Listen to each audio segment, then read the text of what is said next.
মৌমিতা দেবনাথের মৃত্যুর আসল রহস্য। আসলে কি মৌমিতা দেবনাথকে 20 জন মিলেই ধর্ষণ করেছে, নাকি এই সঞ্জয় রায় একাই করেছে? তাছাড়া মৃত্যুর আগে মৌমিতা দেবনাথের শেষ ইচ্ছা কি ছিল? আর এই সবকিছুই জানতে পারবেন আমাদের আজকের এই ভিডিওতে। শুধু তাই নয়, সুপারস্টার জিৎ মৌমিতা দেবনাথের মৃত্যু নিয়ে অবশেষে কি বলছে, জানতে হলে পুরো ভিডিওটি দেখে সঙ্গে থাকুন। প্রিয় দর্শক, 9 আগস্ট মৌমিতা দেবনাথকে হসপিটালে ষড়যন্ত্র করে ধর্ষণ করে হত্যা করা হয়। তবে একটা কথা শুনলে আপনারা আশ্চর্য হবেন যে যখন এই মৌমিতা দেবনাথকে ধর্ষণ করা হচ্ছিল, তার পাশে তার 2 বান্ধবী তাকে গলা চেপে ধরে রেখেছিল। মৌমিতা চিৎকার করে বললেও তার 2 বান্ধবী তাকে ছেড়ে দেয়নি। একটা মেয়ে হয়ে আর একটা মেয়ের কিভাবে এইভাবে জীবন শেষ করে দেয়, যা ভাবলেই যেন গা শিউরে ওঠে। সেই মেয়ে যদি হয় তার কলিগ কিংবা কাছের বান্ধবী।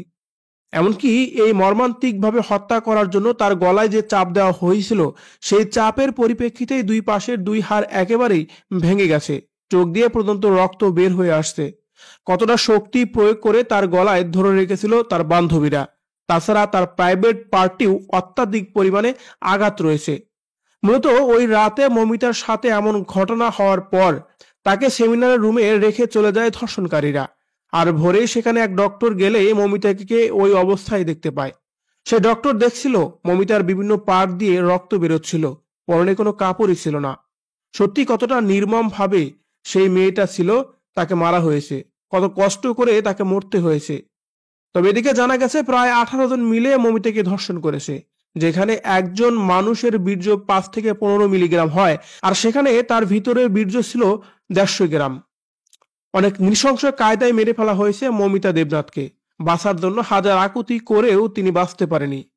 এদিকে জানা গেছে আরজিকর হসপিটালে যিনি প্রিন্সিপাল রয়েছেন, তার নামে অনেক কমপ্লেইন ছিল অনেক আগেই। আর সেই প্রিন্সিপাল ওইখানকার ছাত্রীদের দিয়ে বিভিন্ন প্রকার অনৈতিক কাজ করে বেড়াতো এবং কি নির্যাতন করত। আর সেইগুলোর কথাই মৌমিতা সবকিছুই জেনে গিয়েছিল।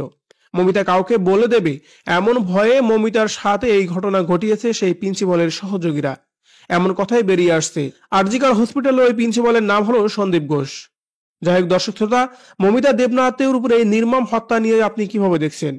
আর এই নরপশুদের কি শাস্তি হওয়া উচিত বলে আপনার মনে হচ্ছে? অবশ্যই কিন্তু কমেন্ট করে জানাবেন কমেন্ট বক্সে।